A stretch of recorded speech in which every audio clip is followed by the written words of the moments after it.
Bueno, voy a ubicar, les voy a comentar por qué somos tantos en un trabajo de esta naturaleza.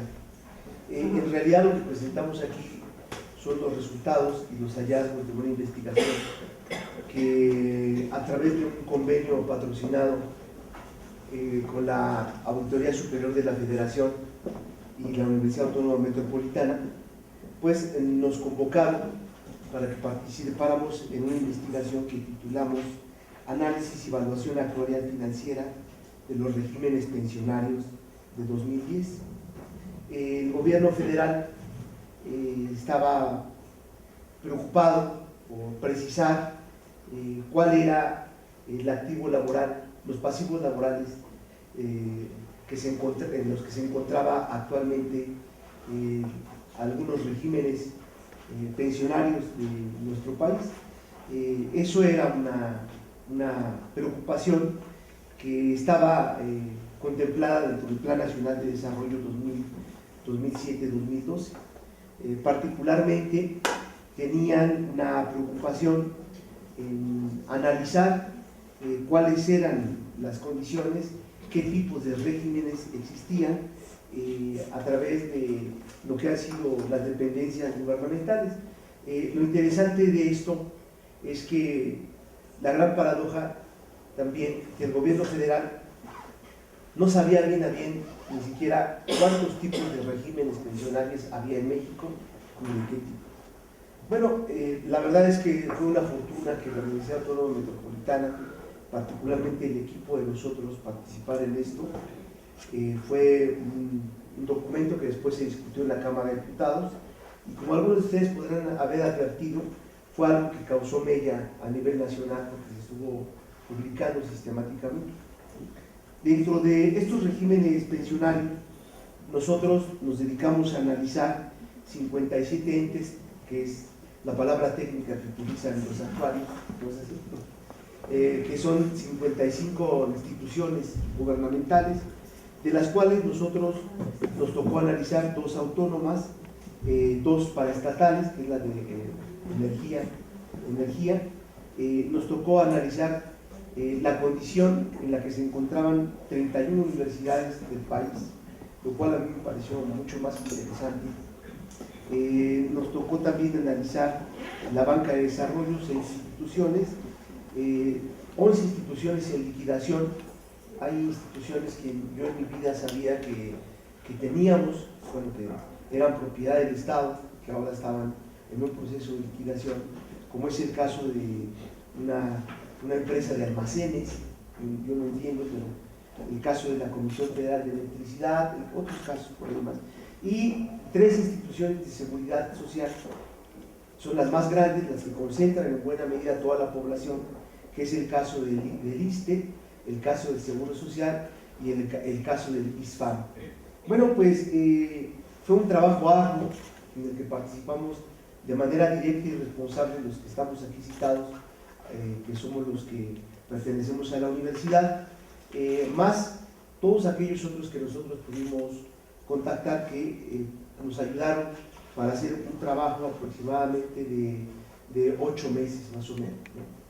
Bien, me voy a saltar algunas precisiones. El planteamiento del problema, bueno, pues nosotros en él lo que hacemos es un recorrido para indagar, pues, qué son los regímenes de las pensiones, cuándo surgen, qué modelos hay. Hay 3 modelos fundamentales que son los que nosotros explicamos. Después nos vamos a trabajar un poco lo que es el objeto de estudio, ya les expliqué, 55 entes, y nos concentramos en el objetivo general. El objetivo general fue analizar y validar los criterios utilizados para realizar evaluaciones contables, financieras y actuariales de los regímenes pensionarios correspondientes al ejercicio fiscal 2010.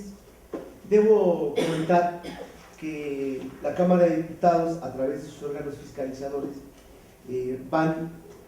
una vez que se transcurre un año, al siguiente año se hacen las evaluaciones para establecer las sanciones correspondientes. Nosotros el año pasado nos tocó hacer el ejercicio del 2010, entonces por eso es que es vigente. Gracias a este proyecto que es tan importante, bueno, hoy nos volvieron a pedir otro contrato, que estamos ahorita trabajando con lo que es el sistema bancario, una cosa muy interesante, que seguramente ya lo veremos después, ¿no? Entonces, los objetivos específicos que nos trazamos nosotros en este proyecto fue verificar si las evaluaciones financieras actuariales permitían determinar la existencia de suficientes recursos asignados para cubrir los compromisos, analizar las variaciones de los costos de prestaciones económicas y financieras mediante los regímenes penitenciarios, revisar las proyecciones principales en cuanto a las variables de los regímenes que existían pensionarios, comprobar la determinación de la prima por jubilación o por pensión y la consideración de su incremento mediante la inflación. Es interesante porque, bueno, pues aparece una forma en la que nosotros nos retiramos con una cierta cantidad, pero esta se va depreciando conforme la inflación y al final pues no nos es de mucha utilidad, ¿no? Ya lo vamos a comentar. Analizar las proyecciones de los ingresos de los regímenes pensionarios con base en el análisis de los estados financieros contables de cada una de las dependencias. Vamos a ver que el pasivo laboral, el hueco que tenemos es verdaderamente sorprendente. Estamos a un paso de vivir lo que vivió Grecia, verdaderamente problemática la condición económica del país, y lo demuestra a través de estos huecos en términos de los compromisos que adquiere el gobierno federal. La otra fue verificar las proyecciones de las erogaciones realizadas por el pago de jubilaciones y pensiones, analizar el valor presente de las obligaciones de los regímenes pensionarios, de los sueldos futuros de las cotizaciones y evaluar la eficacia del fondo de pensiones para cubrir las obligaciones contraídas por el gobierno federal y precisar cuál es el género de los pasivos que nosotros tenemos. Para ello nos hicimos unas preguntas de investigación, solo voy a citar 3 para dar pie a explicar todo lo demás, que es lo más interesante. La primera es: ¿cuántos regímenes pensionarios existen en México? Era lo que yo les decía, no se sabe bien a bien. Hay una gran cantidad de dependencias, pero no se tiene con precisión cuántas. ¿Por qué existen diferentes regímenes de pensiones cuando en teoría existe un marco regulatorio en la política? ¿Qué porcentaje de población tiene acceso a algunos tipos de regímenes jubilatorios? ¿Cuál es el impacto del compromiso económico que el Estado tiene frente a la población de trabajadores? Y así nos citamos otras 4 o 5 preguntas. Después establecimos una serie de criterios para diseñar una matriz de análisis. Ahora se las vamos a enseñar. Y después nos metimos directamente a lo que es el análisis. Le voy a dar la palabra a Javier. Primero, darle la bienvenida a los alumnos que nos acompañan el día de hoy, que yo creo que eso hace más gratificante también el que podamos estar sentados en esta mesa. Segundo, decirles que si bien el proyecto de investigación al que hace referencia José Luis es un proyecto eminentemente técnico desde la perspectiva actuarial, habría una gran pregunta de por qué la Auditoría Superior de la Federación, como órgano máximo de vigilancia del Congreso, o sea, del Poder Legislativo, ¿por qué se acerca a la Universidad Metropolitana si la Universidad Metropolitana, Unidad Xochimilco, no tiene un área de actuaría? Esa es una pregunta que queda en el aire, y la respuesta que nos dio la Auditoría Superior de la Federación es que se acerca a la UAM Xochimilco y en particular a la División de Ciencias Sociales y al área de Relaciones Sociales, porque la ganancia que espera del proyecto es la interpretación social de los datos. La parte dura, digamos, del análisis actuarial matemático es una parte que se podría haber conseguido en otras escuelas como el ITAM, como la Universidad Náhuac, como cualquiera otras de las universidades privadas, pero la parte social es lo que hace la gran diferencia de por qué se vienen a la UAM Xochimilco, ¿no? Y para nosotros, bueno, ha sido un privilegio el poder estar en este proyecto. Y en ese sentido, brevemente haríamos una rápida revisión de lo que ha sido. Lo voy a poner aquí tantito de pie para tener una mayor visión, yo creo que aquí la controlo, de rápidamente cómo es la evolución del sistema de seguridad social en México. O sea, ustedes recordarán, quienes asistieron al seminario de Jueves de Sociología de hace dos trimestres, que fue el seminario, lo dedicamos exclusivamente al régimen de pensiones, y lo que implicaba que ustedes como jóvenes pudieran incorporarse a un mercado de trabajo donde ya no había opción, donde ya no hay opción. O sea, en el mejor de los casos van a tener que entrar a un régimen de cuentas individuales, a los que hoy estamos, o que al 1 de abril de 2007 estábamos, tuvimos la opción de escoger. Ustedes como jóvenes que se incorporan, no hay opción. Pero en México esto empieza en 1943, 50 años más tarde de lo que empezó en el mundo en Alemania, cuando se hizo el primer planteamiento de lo que era un concepto de pensiones como tal. Entonces, México, 50 años más tarde, 1943, y de 1943 a 2007, estamos hablando de un poco menos de 60 años. O sea, empezó tarde, o sea, empezó 50 años tarde, y en 50 años de vida nos acabamos el sistema de pensiones. O sea, nació, creció, se reprodujo, y José Luis dice casi está muriendo, ¿no? Pero bueno, sé que los 10 segundos que nos quedan no nos va a dar tiempo de platicar. 8 minutos. Pero en esa lógica, los retos que hoy enfrenta el sistema no solamente se refiere al concepto de que la pensión sea pequeña, sino de que hay una gran cantidad de personas que no tienen acceso a esa pensión como tal. Dicho de otra manera, no solo chica, sino que además no alcanza a una... Aquí hablamos de 30 millones de población económicamente activa que se encuentra sin ninguna opción de retiro. Esos son algunos grandes números. La información estuvo reservada durante todo el año 2011.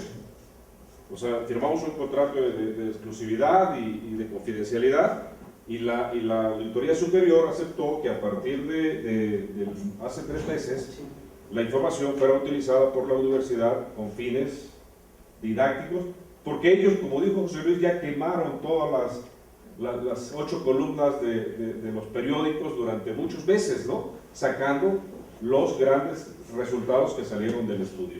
Y entonces, en ese sentido, ustedes recordarán que en el caso particular, por ejemplo, del ISSSTE, que es el que más cerca vivimos, porque nosotros como profesores estamos supeditados a la ley del ISSSTE, y entonces ustedes ven cómo se ha invertido la pirámide.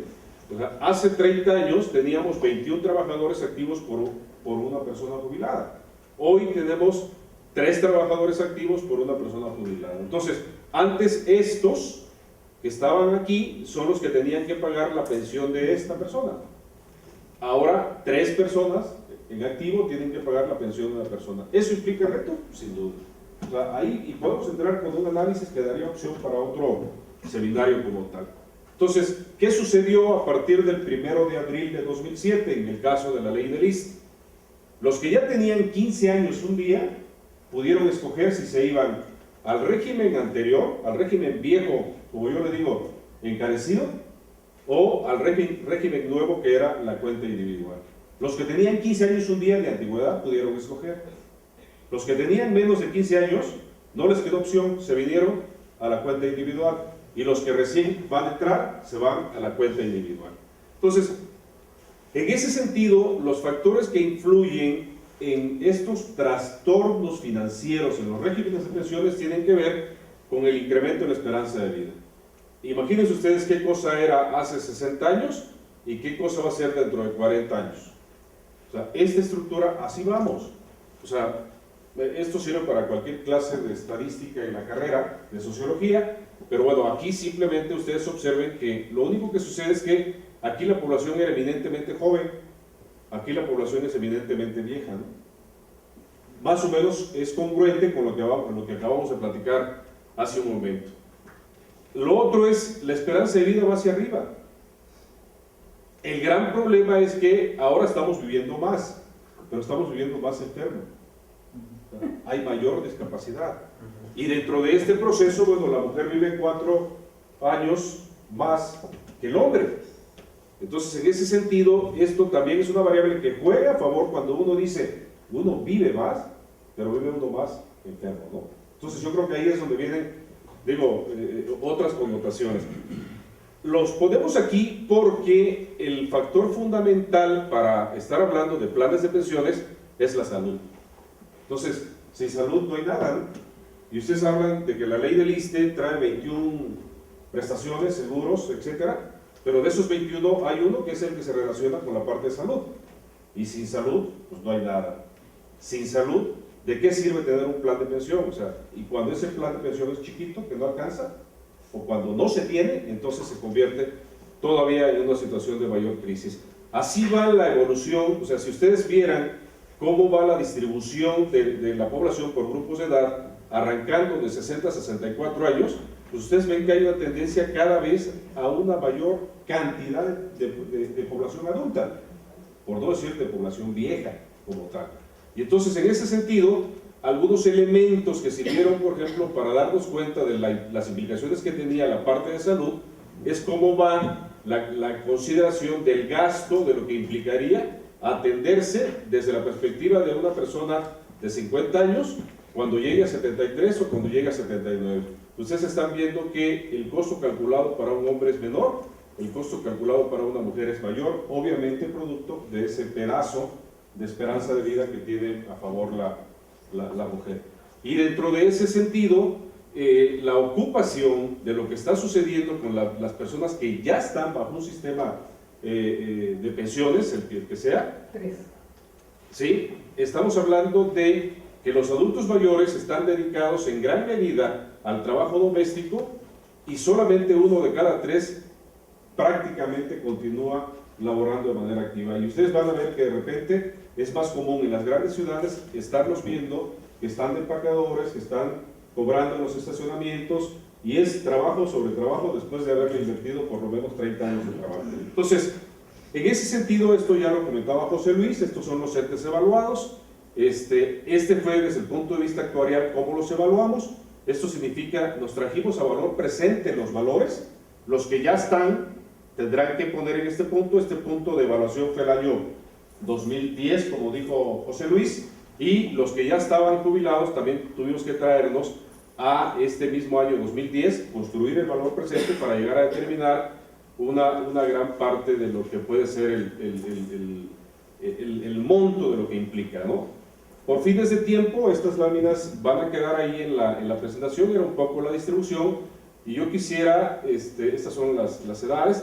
Aquí estábamos hablando de, cuando decimos entidades autónomas, una de las 55 que evaluamos fue el Banco de México, otra fue la Comisión Federal de Electricidad, otra fue la Suprema Corte de Justicia. Entonces, hay elementos aquí como para hacer un libro que espero que ya José Luis se apure y que abramos ahí este esquema, ¿no? Entonces, me voy a la parte, miren, esto es lo que cuesta actualmente la nómina anual de los trabajadores activos y pensionados. ¿Esto que parece un error? No, estamos hablando de 1.7 billones de pesos. Que si lo vemos en términos del PIB, del Producto Interno Bruto, estamos hablando de 13.57%. O sea, estamos hablando de un PIB de 13 billones de pesos. Si esto lo vemos en función del presupuesto de egresos de la Federación, estamos hablando casi de un 50%. Ustedes recordarán que el presupuesto de egresos de la Federación es del orden de los 3.5 billones de pesos. Entonces, esto es lo que cuesta la nómina anual. Y si nos vamos a la parte importante de cómo está siendo el financiamiento, bueno, las obligaciones futuras de lo que implica el pago de pensiones es de este tamaño, 5.7 billones de pesos. Lo que hay disponible, de acuerdo a las reservas que se evaluaron, estamos hablando de 4.2, el déficit es de 1.5 billones de pesos. Eso es el punto en donde cuando José Luis dice, estamos muy cerca de Grecia, sí, estamos muy cerca, pero realmente eso no permea en el ambiente, ¿no? Estamos más preocupados por otras cosas de corto plazo. Cuando al rato venga y se diga, ahí entendería yo por qué los profesores de la UAM Xochimilco no se pensionan, ¿no? Pero cuando esto le pegue, le va a pegar parejo, ¿no? Vendrán los recortes como tal. Entonces, estaríamos terminando ahí. Yo creo que lo importante es dejar sobre la mesa el hecho de que hay un déficit, hay un quebranto que está identificado. La verdad es que el estudio es la primera vez que se hace, o sea, evaluar los planes de pensiones de los 110 entes que tienen planes de pensiones en el país, es una tarea que ¿a quién le corresponde? ¿Al Ejecutivo o al Legislativo? Entonces, en ese sentido, el trabajo de investigación se hizo para la Auditoría Superior de la Federación, que es el órgano de vigilancia del Poder Legislativo. Y es primera vez que pone sobre la mesa la suma total, ¿no? Por eso fue que tuvieron tanto auge y estuvieron tan presentes en los periódicos durante cerca de 3 meses, porque fueron dosificando la información. Terminaría, Rubelia, diciendo que en el caso de la UAM Xochimilco, un tema que resulta muy interesante como una línea de trabajo debería ser de corto plazo, es el ver que eso que tienen las universidades, que tienen planes complementarios de pensiones, bueno, en la UAM Xochimilco, ¿cómo se le puede hacer para tener un plan complementario de pensiones? Sin que significa una sangría financiera al presupuesto público. Yo creo que opciones puede haber diferentes, pero es parte de lo que significa hacer una línea de trabajo, un poco, Celia, amarrándolo con lo que veíamos ayer por la tarde con el tema de la salud de los trabajadores. Entonces yo creo que el Congreso podría ir orientándose acerca de cómo definir un plan de trabajo que se trazara para 10 años, con independencia de que los jefes de departamento cambien cada rato. Yo creo que sería el momento de ver una especie de unión que nos permita trazar algo de un poco más de mediano plazo, ¿no? Terminaríamos con eso. Bueno.